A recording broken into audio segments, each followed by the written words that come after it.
Tapi alhamdulillah saya batal jadi dokter, tapi jadinya dokter. Cie. Penasaran karena semakin saya cari tahu dia, saya semakin nggak tahu gitu. Apakah suatu riset harus menghasilkan produk yang bernilai ekonomi? Ada satu mata pelajaran sepertinya yang juga penting untuk menjembatani periset gitu, Kang. Ini adalah science communication.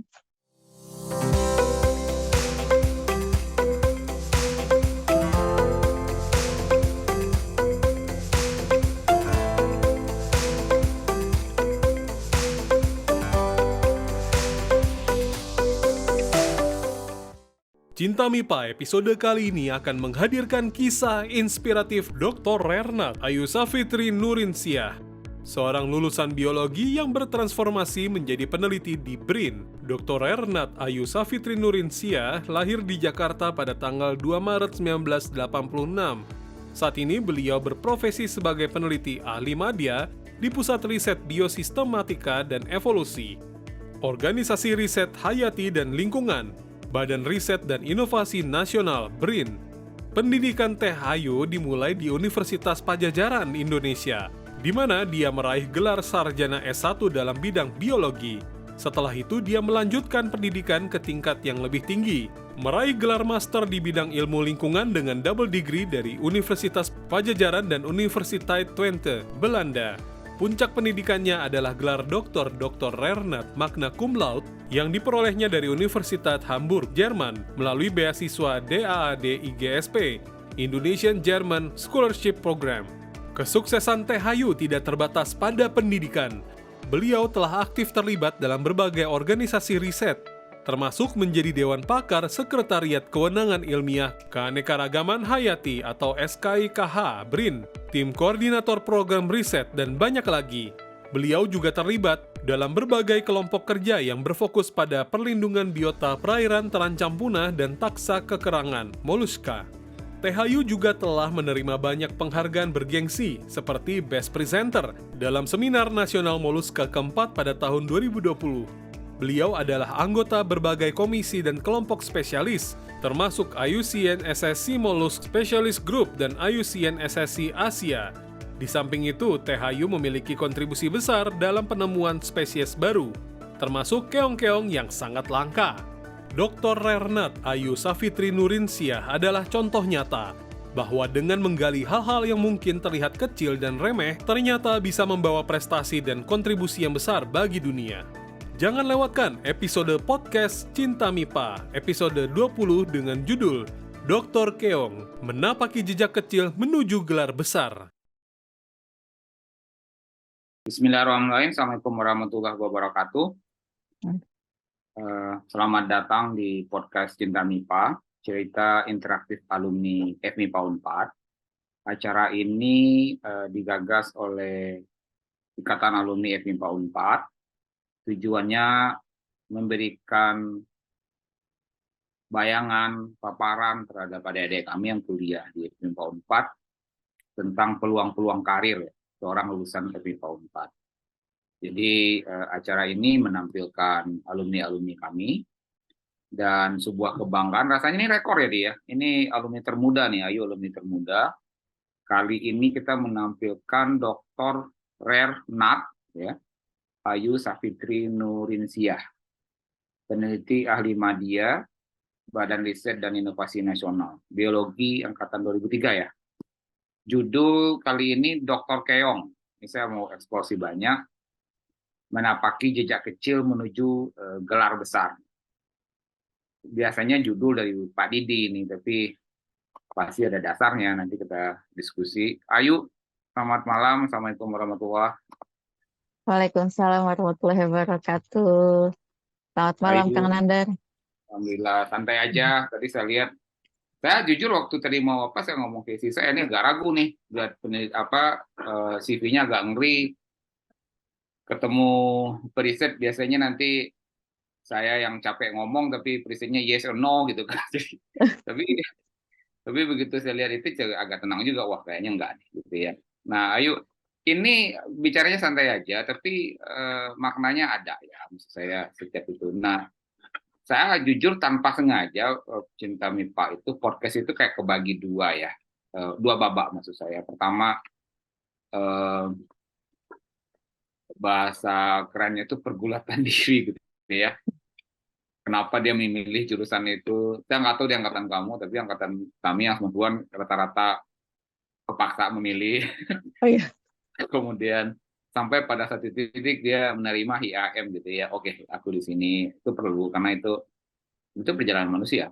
Yang kedua, kita bahas tentang uh, keilmuannya kamu sendiri dan saya terus terang sangat tertarik tentang keong ya.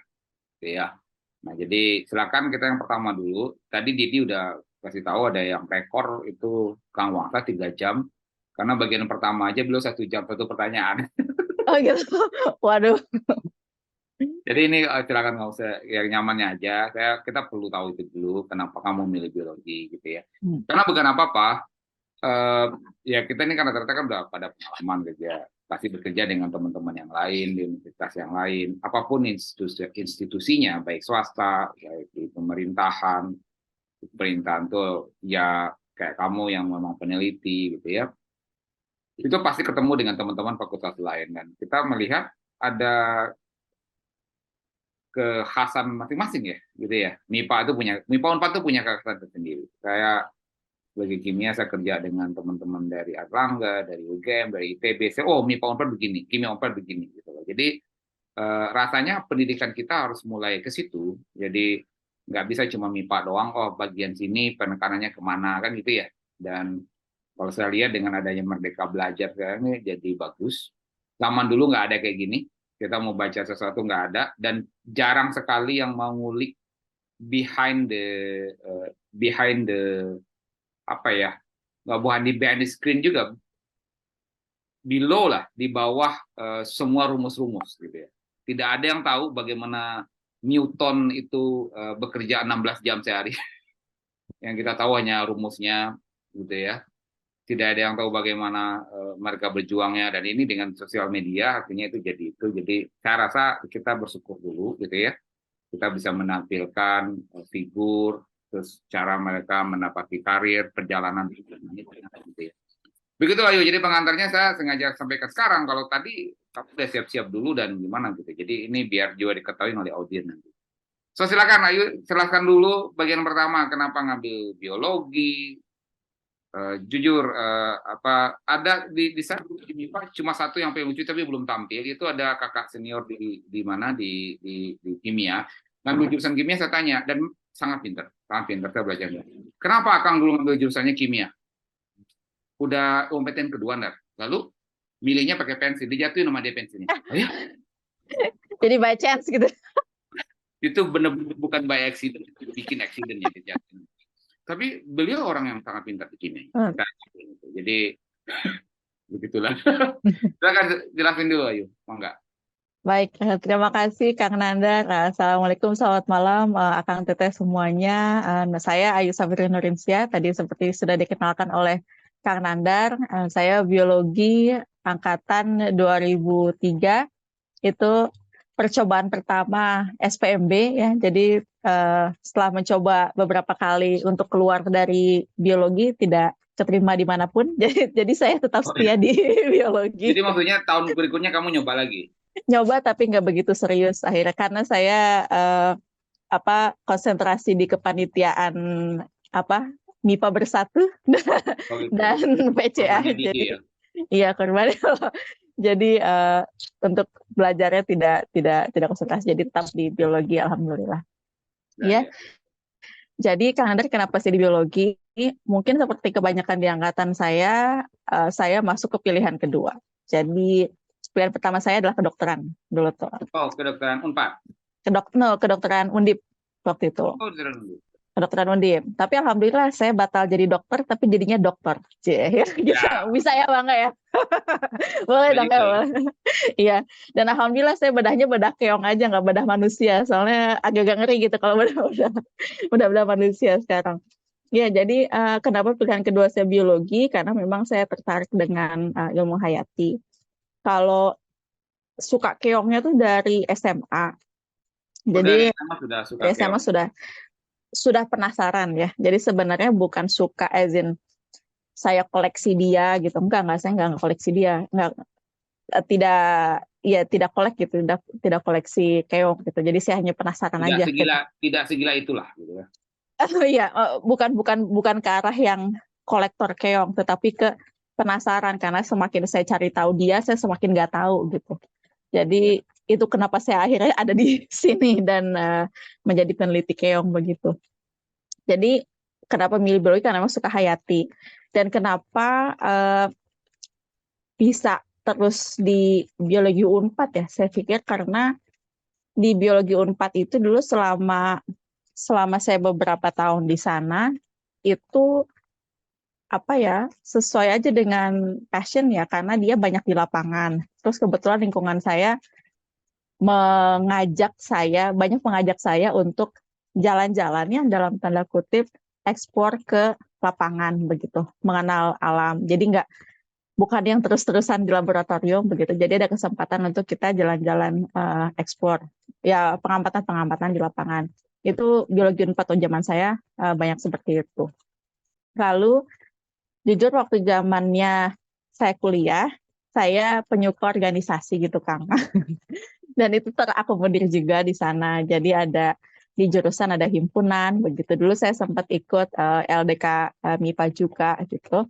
Itu terakomodir gitu ya untuk organisasi dan cukup betah di sana seperti itu. Jadi ya sudah tidak keluar deh akhirnya sampai lulus. Akhirnya jadi lulusan biologi Unpad gitu kan. Jadi dari awal nggak ada pergulatan kenapa di sini, ya terima aja ya, tenang lah ya. Dan Iya, tapi tenangnya di karena ikut organisasi gitu. tenangnya karena ya ngerasa nggak begitu salah jurusan aja, dijalani aja gitu. Jadi kayak apa ya, zaman dulu saya SMA itu saya sebetulnya pengen masuk PR, PR, public relation PR, sangat jauh loh. berbeda. Iya jauh memang.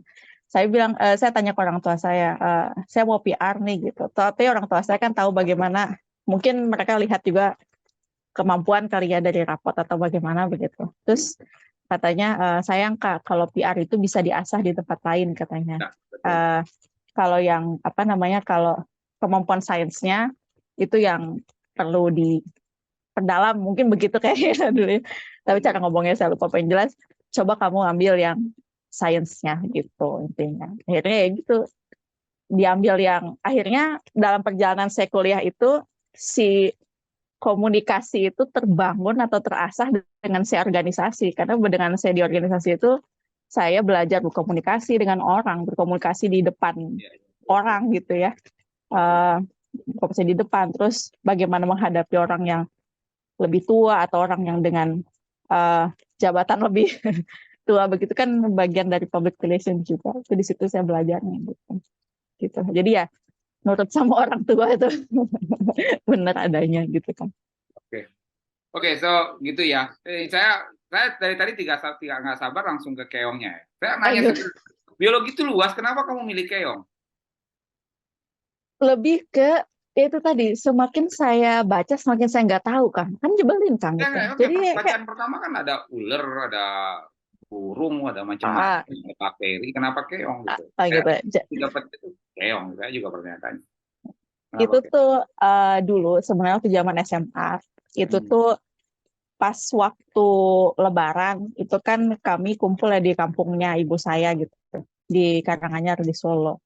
Itu kami lagi main di belakang di halaman, terus tiba-tiba sepupu saya tuh nginjak beling, terus berdarah gitu luka.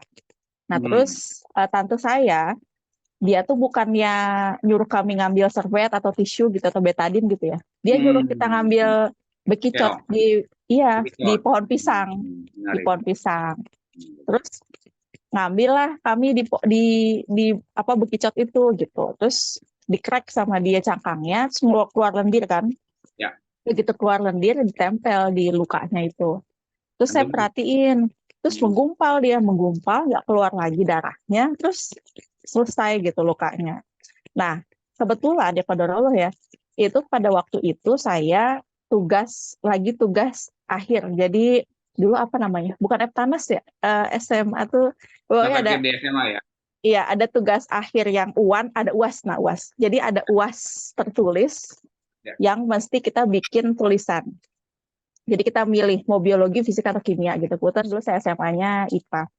Jadi saya suruh bikin tulisan, terus ngelihat fenomena itu, akhirnya saya oke lah, saya pilih biologi aja. Saya tulislah tentang dia, tentang bekicot ini. Kalau kita nulis kan berarti kita harus baca ya. Kita riset lah ya, riset ala-ala anak SMA lah. Waktu itu internet sudah ada gitu. Kita baca. Nah, semakin saya baca pada waktu itu, semakin saya nggak tahu ternyata dia bisa begini, bisa begitu, Kang. Itu awal penasarannya. Terus saya masuk biologi. Waktu masuk biologi, itu ya saya jadi mahasiswa, ya biasa aja belajar semuanya. Terus waktu semester 3, itu saya ditawari oleh Pak Budi. Pada waktu itu beliau adalah dosen kemahasiswaan dulu. Mahasiswa di Irawan, betul. Dosen kemahasiswaan dulu pada waktu itu, beliau menawari saya untuk ikut lomba karya tulis ilmiah. Nah, di situ ya udah saya ambil keong aja karena saya sudah tahu dasarnya gitu, dan orang-orang belum ada yang tahu gitu. Jadi saya makin baca lagi kan, makin saya gali, terus ternyata makin banyak info yang saya nggak tahu gitu. Kok ternyata keong bisa kayak gini sih? Kok dia ternyata bisa macam-macam? Nah, gitu terus. Sampai saya semester 6, saya ambil kuliah kerja tentang ekologi keong darat di Pangandaran. Semester 7, saya ambil kerja praktek keong di LIPI waktu itu. Semester 8, saya ambil skripsi. Betul. Skripsi keong. Terus saya jadi semakin saya baca dan riset, semakin bertambah ilmu sebetulnya, tetapi semakin saya nggak tahu. Jadi terus tergali gitu. Akhirnya ya begini deh jadi peneliti keong sampai hari ini. Ya itu itu sebuah attitude yang agak langka karena berarti kan Ayu punya passionnya nambah gitu ya, bertambah karena mendalam kan gitu ya. Karena sekarang orang kebentok gitu ya. Saya sendiri ngambil kimia karena nenek saya jualan peyem. Jadi saya gitu. Jadi, gimana itu bisa? Tahu nanti. Jadi maksud saya, kita bahas itu lah, keong ya. Saya mau nanya dulu deh, kamu mau sampaikan apa? Karena ini agak-agak jarang. Saya mau dalamin ilmunya dulu ya. Kita dalamin dulu. Gini Ayu, saya kasih clue dikit ya. Saya marketing. Satu kali saya amazing paparan, kita jualan kertas, jualan itu di pabrik saya. Ada seorang bos yang saya suka belajar sama beliau, dia memaparkan ekonomi itu dari penjualan semen. Saya waktu lihat bengong saya, apa hubungannya kita jual plastik semen Pak? Baru dia ngomong, oh semen itu kalau orang jual, kalau negara itu banyak beli semen, berarti ekonominya maju. Kenapa? Karena orang bisa bangun rumah itu kan kebutuhan nomor sekian.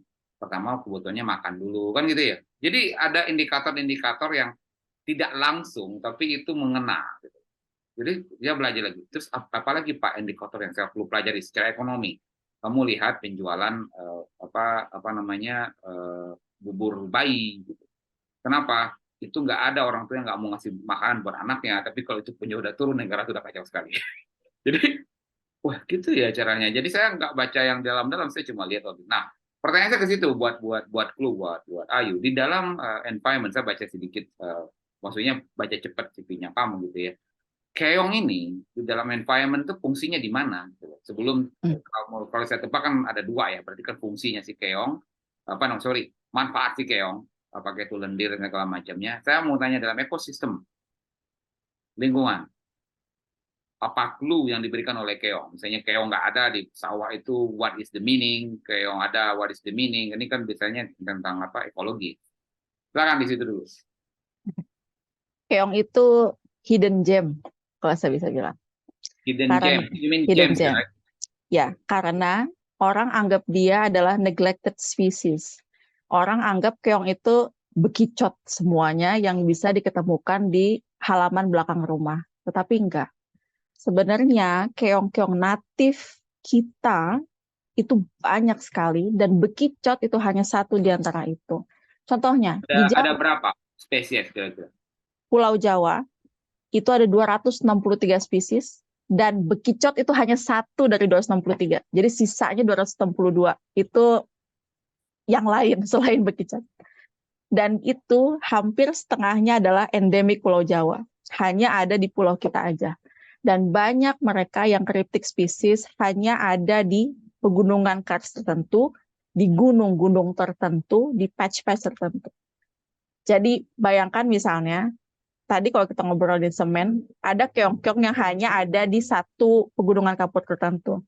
Kalau kita mengambil kebijakan, oke, pabrik semen di sana aja deh gitu. Oh ya sudah, berarti kita sudah siap kehilangan satu hayati yang dia mungkin nggak akan ada lagi di tempat-tempat lain gitu. Kalau dari fungsi keong, keong itu dia pertama dia bisa menjadi indikator ekologis. Itu satu. Ya, di antaranya ya. Jadi kita bisa, jadi gini, keong itu kalau dia mati meninggalkan cangkang. Kayak kita mati. Kalau kita mati kan meninggalkan tulang ya. Jadi kita bisa menandakan kita was there gitu. Itu dengan tulang kita. Nah, keong juga sama. Keong kalau mati ninggalin cangkang, itu artinya dia bisa menjadi penanda ekologis jangka panjang. Dia pernah ada di sana. Terus, keong itu bisa menjadi salah satu penanda lokasi ini lebih disturb or non-disturb. Jadi lebih terganggu atau tidak terganggu. Karena sebenarnya gini,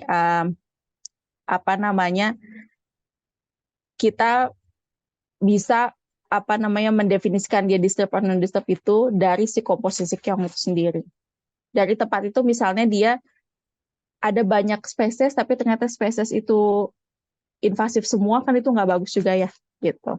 Jadi walaupun dia banyak spesies, tapi ternyata dia para pendatang semua dan dia pengganggu semua, itu nggak bagus.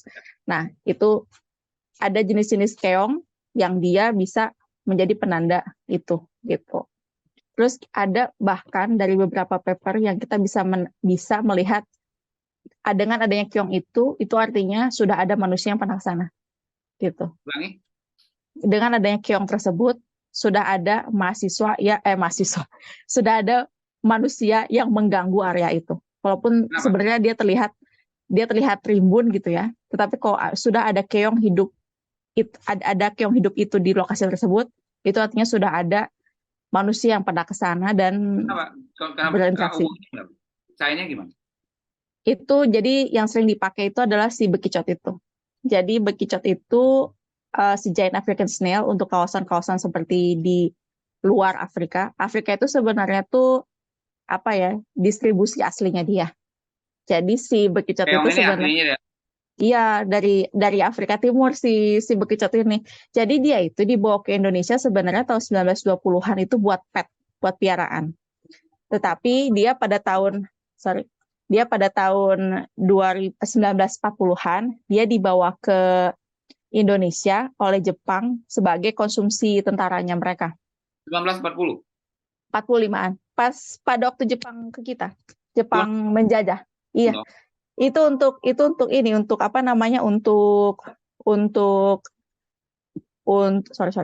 pada waktu dia menjajah Indonesia, dia bawa bekicot-bekicot ini sebagai konsumsi. Untuk konsumsi. Indonesia. Kan yang bawa siapa? Jepang. Tapi kan dari Afrika kamu bilang. Iya, tapi di Jepang kan ada. Oh, jadi dia tuh jadi sini. Si bekicot itu tuh sebenarnya dia sudah kosmopolit, dia sudah tersebar luas dan dia menjadi satu dari 100 hama yang paling buruk di seluruh dunia. Jadi dia banyak ditemukan di mana-mana termasuk di Indonesia. Nah, sama Jepang dia bawa ke kita. Dia kembang biakan karena dia memang sekali bertelur itu dia bisa 100 telur dan dari satu individu dia tuh namanya hermaprodit. Jadi satu badan itu dia punya jantan punya betina. Jadi kalau dari dua individu dia dua-duanya bisa bertelur. Jadi kalau dari untuk budidaya dia banyak. Jadi sama Jepang dia kembang biakan. Nah, begitu Jepang kalah, Jepang pulang, terus dia bekicotnya nggak bekicot lagi bawa. Nah, si bekicot ini oleh beberapa peneliti. Berarti baru banget, belum 1 tahun loh, Ayu. Belum. Tapi dia masif banget. Jadi dia itu kemampuan bertahannya tinggi. Makanya dia tuh sama beberapa peneliti, nggak cuma di Indonesia sebenarnya. Jadi dengan adanya si bekicot ini, itu bisa menandakan bahwa manusia tuh sudah sudah masif beraktivitas di daerah tersebut. Makanya kalau kita Makanan. anything, dia kadang bisa tersebar selain sebagai makanan juga. Jadi Iya, dia si bekicotnya, dia kalau sudah hidup di suatu lokasi, ya dia yang menyebar aja luas dan dia betah hidup di situ. Nggak mesti orang bawa buat makan aja.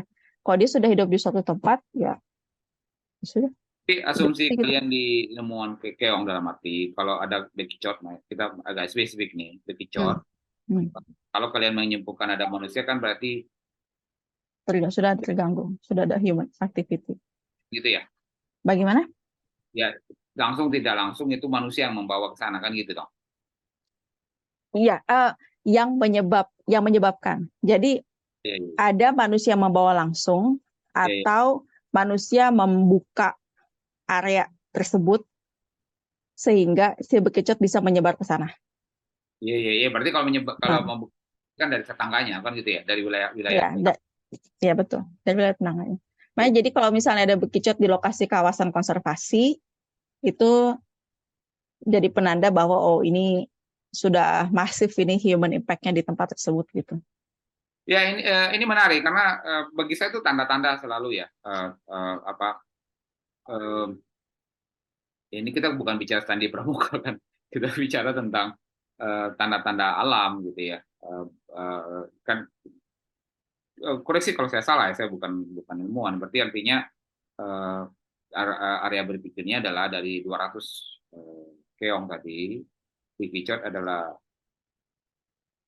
yang so close to human, betul ya? Hmm, Jadi kalian bisa bisa menyimpulkan, betul. kalau oh Picot ada berarti human ada, betul ya? Hmm. Menarik, menarik, menarik. Nah, oke, aku mau nanya dua sebenarnya, tapi aku masih belum puas di situ. Gitu. Sekali lagi saya mau nanya dulu gitu ya. Apa namanya? Secara apa namanya rantai ya, rantai ekologi. Bekicot tuh fungsinya apa? Sini, gini, aku mau kasih clue bentar. Ada sebuah perusahaan, aku nggak mau sebut perusahaannya. Ada perusahaan besar di Indonesia, saya ketemu dengan ownernya. Dia buka lahan sorghum di ujung timur Indonesia, buka ribuan hektar, dan kemudian tahu nggak, begitu kita buka ribuan hektar ternyata ada burung-burung lebih gede, dimakannya semua sorghum kita kan. Begitu dibuka berarti tidak ada pohon yang besar gitu ya, makan semua. Jadi saya bilang, bapak lupa ya biologi berarti makan semua. Nah pertanyaan saya, bekicot, sorry, saya nggak tahu kamu jawab dengan apa adanya. Siapa tahu kamu nggak konsentrasinya di rantai makanan ya. Apakah memang keong bukan bekicot itu menjadi indikator putusnya mata rantai sesuatu gitu ya? Seperti tanah misalnya, kalau ada cacing kan berarti udah sangat sangat parah, betul nggak? Kalau ada lumut berarti kan itu penanda kehidupan. Nah, kemudian singa atau apa berarti kan mata rantai atas gitu kan. Nah, apa namanya tikus segala macam. Pertanyaan saya, bekicotnya di mana? Sorry, keong ini di mana di mata rantai? Ataukah kalau nggak ada bekicot, nggak ada keong itu berarti ada sesuatu yang fatal terjadi? Atau banyak yang ciong berarti satu fatal yang terjadi? Atau bukan di situ konsentrasi yang ingin kamu sampaikan? Oke, terima kasih Kang Nanda. Jadi keong dan bekicot itu ada di rantai detritivore sebetulnya, tetapi memang bukan di situ sih sebetulnya yang pengen ditekankan. Karena yang sejauh ini yang kami konsentrasi adalah bekicot adalah keong, tapi keong belum tentu bekicot, gitu kan. Konsentrasi kamu di situ. Ya, karena kehilangan keong itu berarti kehilangan biodiversitas yang ada di Indonesia. Keong lain ya, keong natif, begitu. Fungsi dia bisa digantikan oleh bekicot, memang. Bekicot sebagai native species ya. Bekicot itu karena dia sudah melekat pada satu jenis spesies saja. Begitu. Tetapi keong-keong yang lain ini dia bisa di-outcompete oleh si bekicot dan dia bisa punah. Dan yang mau kita hindari adalah jangan sampai mereka-mereka ini punah sebelum kita bisa mengungkapnya. Yang Gitu. adalah bekicot. Kenapa? Yang Iya, mereka dan beberapa spesies asing invasif yang sudah masuk ke Indonesia. so Gitu. concern, Karena bekicot hanya salah satunya. sorry, concernnya masih ke keberadaan spesies itu. Yes, ke pengungkapan banyaknya. Kalau misalnya untuk ke bioprospeksi, memang sudah ada keong-keong natif yang kami sasar untuk keong darat begitu ya. Sudah ada yang disasar dan itu ada. Begitu tuh keong-keong yang berbadan-badan besar gitu. Itu sudah ada yang sampai bioprospeksi. Tetapi kalau Maaf saya nggak paham. Bioprospeksi itu apa? bioprospeksi itu ada beberapa potensi dari zat aktif yang dimiliki hewan-hewan tersebut yang bisa kita manfaatkan untuk manusia. Jadi untuk farmasi, untuk nutricosmeceutical gitu tuh bisa kita manfaatkan gitu. Jadi kalau selama ini kan kita suka lihat kosmetik-kosmetik yang dari keong-keong darat gitu, yang dari Korea-Korea kayak gitu. Dari Thailand juga banyak. Nah, dari Indonesia ini sedang kami pelajari gitu. Itu juga sudah ada. Cuman selain dari sisi bioprospeksi, kami masih di sisi pengungkapan. Begitu, Kang. Oke, jadi konsentrasi kamu masih ke keberadaannya, biodiversitasnya. Jadi saya baru mau masuk ke situ, belum sampai digali ke zatnya apa ya, biar baca bicaranya bicara lebih amam lah ya. Kamu bilang tadi yang menjadi indikator, yang menjadi apa namanya pemicu itu kan ketika keluarga mengambil itu dan ketika luka ya, itu belum dieksplorasi ya, lendirnya apa kan itu ya, belum dieksplorasi. Jadi tahun 2019 saya dapat ini apa namanya L'Oreal for Women in Science dari L'Oreal UNESCO Award. Itu salah satu itu karena proposal terkait a voyage to discover the perfect snail. Jadi di situ alasannya adalah berangkat dari kejadian yang dulu SMA itu. Jadi kita mau, kalau dulu waktu SMA itu kan dia pakai begicot. Ya. Begicot itu kan invasif spesies ya, yang sekarang akhirnya saya tahu. Dulu waktu SMA kan saya nggak tahu. Saat saya tahu kalau sekarang di invasif spesies. Nah ini kita pengen tahu Indonesia tuh punya banyak, Jawa punya banyak apalagi gitu. Masa sih di antara sekian banyak nggak ada yang kita punya zat khusus. Apalagi kalau misalnya endemic species yang dia hanya hidup di tempat-tempat tertentu. Berarti dia punya kekhasan tertentu dong begitu. Itu kami mencoba berangkat dari sana, dari 2019 kami coba mencari, eksplorasi, lalu dari tahun 2020 berlanjut ke mulai lebih spesifik ke beberapa kandidat keong, lalu tahun 2021 mulai ada tes-tes lanjut, dan untuk di tahun-tahun ini sudah mulai dilanjutkan oleh mahasiswa S3 saya yang membuktikan dari etnomalakologi ke pembuktian ilmiah. Lalu ada juga kolega saya yang untuk ke biokimianya begitu. Bisa dengan bahasa awam itu arahnya mau kemana? Ke pengobatan, ke makanan, ke gizi, ke mana? Kalau yang mahasiswa S3 saya itu nanti arahnya ke obat, sementara kalau misalnya untuk kolega saya arahnya ke nutricosmeceutical, jadi skincare. Skincare ya, itu dia poinnya. Jadi kayaknya saya nunggu itu banget deh tadi. Jadi karena apa ya, sorry ya, kalau yang saya lihat ya di kimia juga. Jadi kita kemarin siapa yang lupa pembicara ya, menyampaikan kita tentang Kang Dik kalau nggak salah, Profesor Dik, dia bilang, Dar kita terlalu lama waktu itu membuat diri kita happy untuk mengetahui kandungan kimia dari setiap tumbuhan yang ada. Gitu. Jadi tahu aja, tapi buat apa? Belum ya. Itu yang kimia tuh yang kemarin dia tuh mulai, ya bukan cuma tahu dong, kita harus memberikan nilai ekonominya gitu ya. Jadi antara research is to find and develop, which is to use, itu kan harus berbarengan karena nilai ekonominya harus masuk. Itu yang saya tadi mau kejar sebenarnya. Dan oke, nanti kita coba masuk itu, katakanlah di sekarang ya Ayu masih you are younger than me, berarti kan masih panjang gitu ya. Terus saya kenapa nggak ngarahnya ke situ gitu, nggak ngarahnya ke benefit terhadap terhadap ekonomi, karena itu juga perputaran risetnya nanti bakal jalan sendiri. Ayu, saya dulu ketua sekjen yang di kimia, saya sekretaris. Jadi waktu zaman saya sentil jangan ada lagi yang ngambil skripsi karbon aktif. Kalau kalian ngambil skripsi karbon aktif, ngambil ke perpustakaan, hati-hati berjalan, karena kalau kalian tersandung, kenapa? Karena kalian tersandung, nanti jatuh, insya Allah kalian mati, karena saking beratnya skripsi itu. Tapi nggak ada, Tebelan gitu maksudnya. tebal banget. Tapi Oh iya.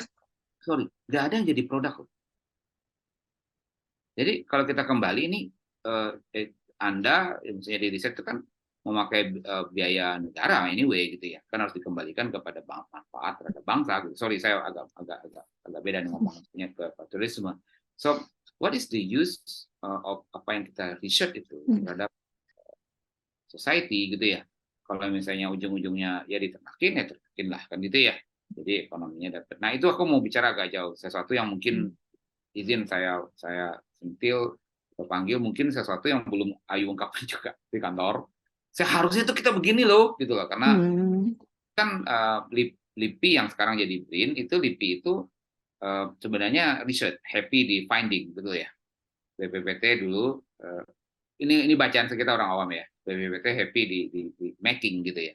Swasta itu selalu pengennya langsung jadi produk karena ada reporter ada ekonomi. Jadi saya pengen bagi itu, saya ngasih satu indikasi lagi buat Ayu. Coba lihat the Lenovo Way, sorry. Aku lupa bukunya tebal ada di situ. Tapi Lenovo, tapi judul bukunya lupa persis. Bagaimana Lenovo di take over IBM. Jadi waktu itu teman-teman di Cina tahun 70-an akhir mereka studi, kemudian masuk ke ini entah benar tahu enggak, tapi saya rumor ini banyak sekali saya baca. Kemudian mereka pulang dari kuliah luar negeri Amerika kebanyakan dan kemudian ngajuin proposal kepada pemerintahnya. Kami baru pulang studi IT segala macam, mana biaya riset. Dan pejabatnya bingung. Kenapa kamu minta biaya riset ya? Karena kami udah S3. Terus buat apa kita bayarin kamu S3, kemudian untuk riset kamu negara bayar lagi? Ya, itu sentilan yang sangat dalam waktu itu, dan sekelompok orang ini pulang dengan dan kemudian mikir ya juga ya kita dibayar negara S3 kemudian untuk bekerja kita minta biaya lagi. Akhirnya mereka membuat camp sendiri dan itulah cikal bakal Lenovo yang bentuk oleh IBM.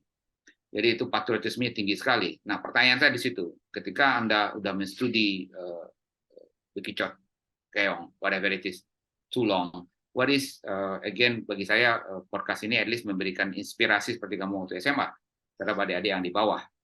Yang ini tuh ada kandungan ini loh, yang ini ada kandungan ini loh, yang ini ada kandungan ini loh. Silakan. Sebelumnya saya mau tanya dulu deh Kang Nandar. Apakah suatu riset harus menghasilkan produk yang bernilai ekonomi? Tidak. Jadi apa? Tapi itu orang riset tidak. Sebagai sistem, iya. Oke. Berarti sebagai sistem ya. Jadi di situ juga yang mau saya tekankan. Kalau sebagai periset, kita sangat ditekankan untuk berkolaborasi. Karena kalau kita sudah meriset, berarti kita mengandalkan kepakaran kita pada suatu bidang tertentu. Periset itu manajer pada kepakarannya, bukan memanage sistem. Yang memanage sistem ya manajer itu lebih mumpuni, bukan peneliti. Makanya periset yang baik harusnya dia, kalau dia memang sudah pakar di hulu, dia sampai dalam saja di hulu, tetapi dia berkolaborasi dengan banyak orang agar si riset dia nanti bisa menghasilkan sesuatu sampai hilir. Bukan berarti dia yang harus melakukan riset hingga ke hilir. Itu yang perlu dibedakan. Jadi termasuk tadi riset-riset yang dilakukan baik di keong maupun ada di tumbuhan atau di hewan-hewan lainnya, itu tidak mesti dia yang harus melakukan riset hingga dia menghasilkan suatu produk luaran sesuatu. Karena bisa jadi bukan kepakarannya. Jadi jangan sampai periset tersebut atau kalau misalnya kita nih ya, jujur kalau misalnya sudah S3 atau sudah dokter berarti kan dia sudah dalam ya. Dia tuh harapannya dalam terhadap si kepakarannya itu gitu sampai grogotin. Misalnya saya juga di keongnya tentang apa dulu gitu. apakah saya di bioprospek, apakah di ekologi, bukan saya di biosistematika gitu. Jadi kalau mau tanya tentang sejarahnya bagaimana keong atau penyebaran apa, itu insya Allah nanti kita bisa menggali.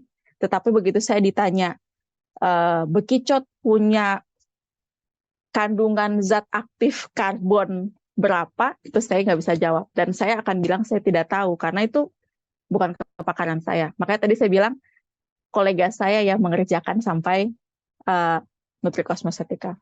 Begitu. Kalau untuk secara sistem riset, saya setuju sama Kang Andar. Jadi memang kita perlu sampai ke hilir. Gitu, Kang. Itu pesannya, apa namanya, untuk riset. Tadi pertanyaan itu ya? Riset Pertanyaan seperti saya itu. kurang lebih begitu, tapi bukan begitu. Oh gitu, Saya tahu ya. karena Ayu kan orang yang tipikalnya menggali ya dalam Ya. itu. Ibaratnya kalau misalnya ibu-ibu masak nih, saya yang mencari apa yang ada di dalam kulkas, bukan yang memasak ingredient yang ada di kulkas. Gitu. Analogi, karena kadang-kadang nanti kita bahas analogi bin analogi. Jadi izin saya di situ dulu. Jadi maksud saya Ayu kan menyampaikan kepakarannya tuh ke apa tadi sebarannya lah ya. Ya, biosistematika saya di situ. Tapi anyway, di antara teman-teman yang mengerti keong, Ayu jauh lebih ngerti daripada saya dari semua Baiklah. audiens. Sediakah untuk memberikan sedikit pengetahuan itu? Kalau koleganya mau disebut namanya silakan. Sehingga sekali lagi tujuan podcast ini memberikan inspirasi seperti Ayu udah Ya. inspirasi. Oh, teman saya mengkaji ini, tapi itu bukan saya paham karena apa namanya itu etika ilmuwan, dia tidak akan berbicara dalam yang bukan bidang ilmunya, tapi again sini memberikan inspirasi.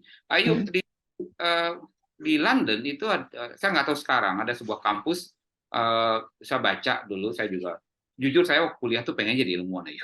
Jadi Wah, kenapa nggak tuh, Kak?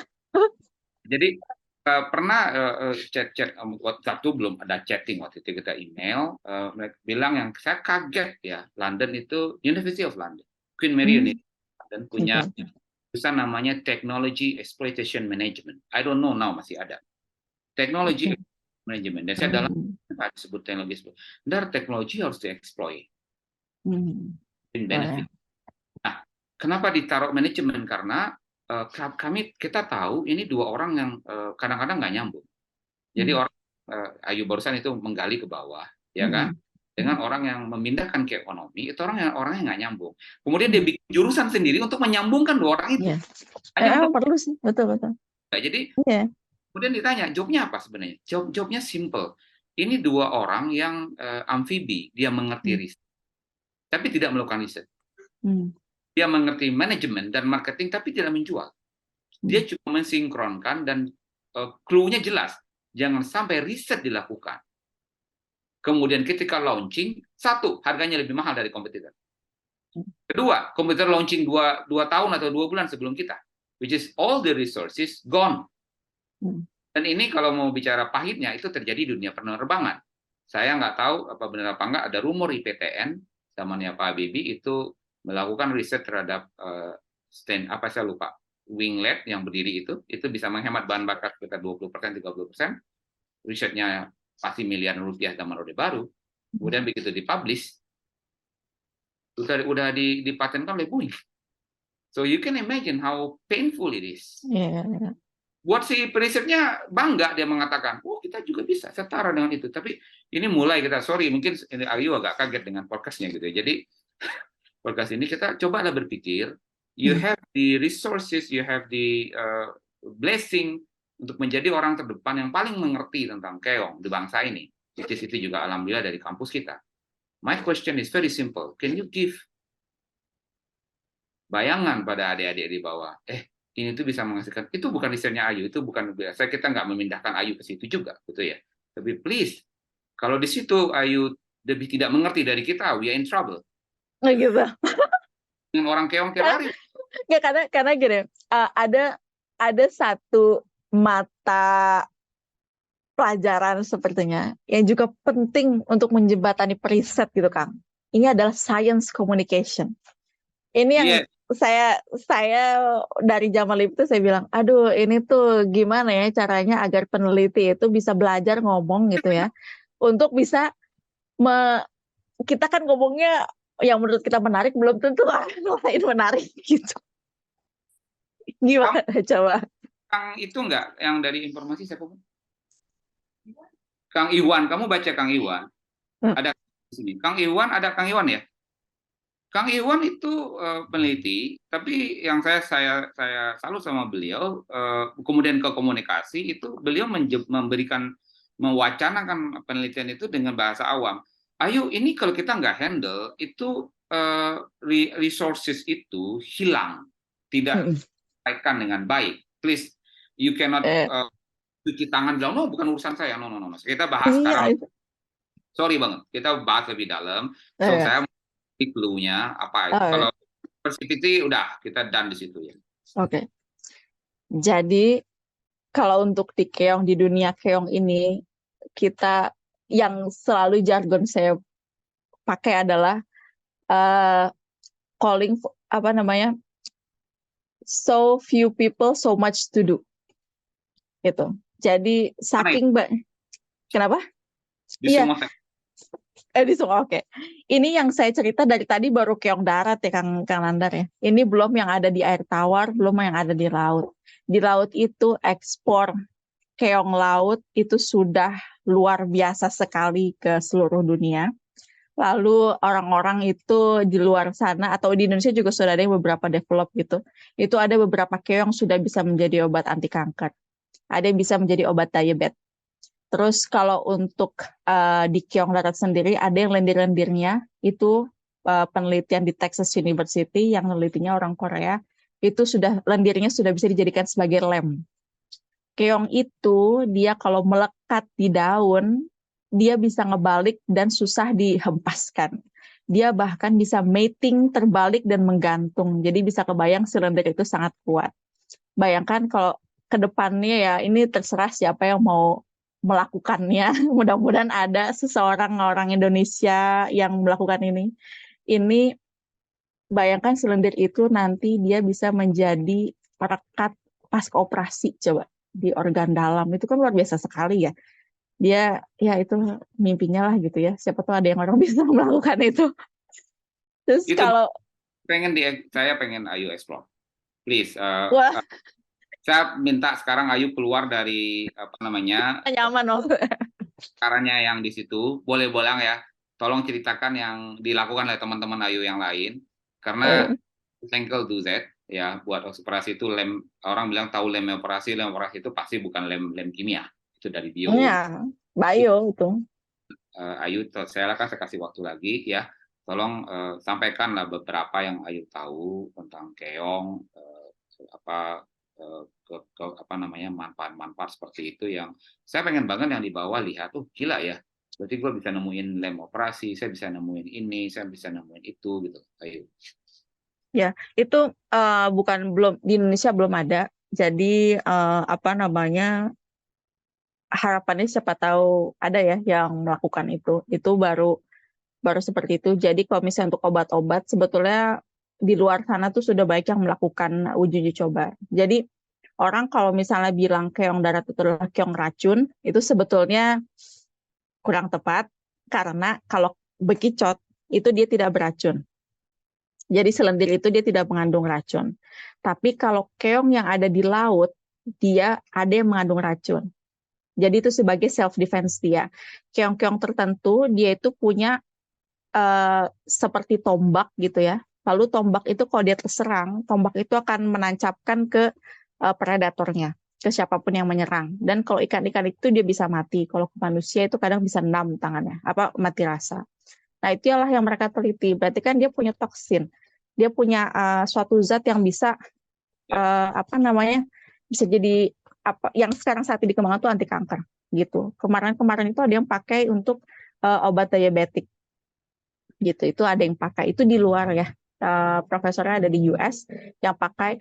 Kalau di kita di BRIN sendiri ada yang namanya pusat riset obat. Mungkin di sini ada teteh-teteh apa bareng sama Bu Leli kalau nggak salah. di OR kesehatan itu tuh ada yang tentang drugs, ada yang marine drugs, tapi saya kurang paham apakah mereka juga meneliti tentang moluska atau keong-keong yang ada di laut itu gitu. Kalau misalnya di darat itu masih banyak yang perlu dieksplor. Jadi Banyak. kalau masih banyak banget, karena misalnya contoh kecilnya aja, sekarang yang lagi ngetren itu dari tahun 2010 adalah facial keong. Jadi di Jepang itu mereka melakukan facial dengan meletakkan keong di pipi atau di wajah. Karena keong-keong itu dia akan menggigit atau memakan sel-sel kulit mati yang ada di muka. Terus lendirnya itu kan mengandung kolagen. Jadi itu dia bisa mengencangkan wajah juga. Gitu. Di kita masih belum umum karena perlu diteliti lebih lanjut. Soalnya kalau keong itu dia merupakan inang dari cacing parasit. Kita belum bisa deteksi secara kasat mata keong mana yang sedang bercacing, keong mana yang enggak bercacing. Jadi kayak kalau kita kayak tadi sebetulnya waktu tante saya meletakkan keong di luka itu risky sebetulnya. Karena begitu si keong itu punya cacing parasit, maka langsung kena ke pembuluh darah kan gitu ya. Nah, itu yang masih kita perlu teliti lebih lanjut juga itu bagaimananya. Tapi kalau yang kemarin itu kita sudah ada beberapa kandidat kalau dari Jawa, kandidat spesies-spesiesnya, dan itu ada di Yogyakarta, sedang diteliti oleh mahasiswa saya S3, dia dosen Unpad dan sekarang lagi S3 di IPB, itu tentang obat luka. Jadi nanti beliau itu akan mentes pengetahuan lokal. Jadi seperti tadi kan tante saya pengetahuan lokal ya, si keong-keong itu untuk apa. Nanti dia ngetes ke bakteri dan lalu dia ngetes ke tikus, working atau enggak untuk jenis natif Jawa. Begitu dia tes jenis-jenis tersebut itu untuk obat. Gitu. Dan itu baru 2 jenis. Baru 2 jenis ya? Iya, dari 260 sekian.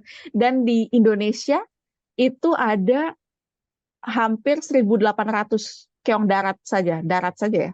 Yang kita belum punya juga malah ya. Maksudnya Ayu masih untuk mencari biodiversity segala macamnya aja masih belum selesai. Belum komplit, belum selesai. Jadi PR-nya banyak. Kayak misalnya kita ambil ada 263 jenis saja. Berarti butuh 263 orang lah. Atau ambillah 1 orang, kayak tadi mahasiswa saya ngambil 2 jenis. Berarti butuh 100 berapa orang untuk mentes mereka gitu. Itu jadi banyak peluang-peluang yang perlu dicari, banyak novelty yang bisa dihasilkan begitu ya. Karena ya itu baik yang belum diketahui memang kalau untuk yang itu. Begitu. Oke. Sebelum ke pertanyaanku mau tahu di organisasi kamu sendiri kelembagaan tentang keong itu perhatian nasional.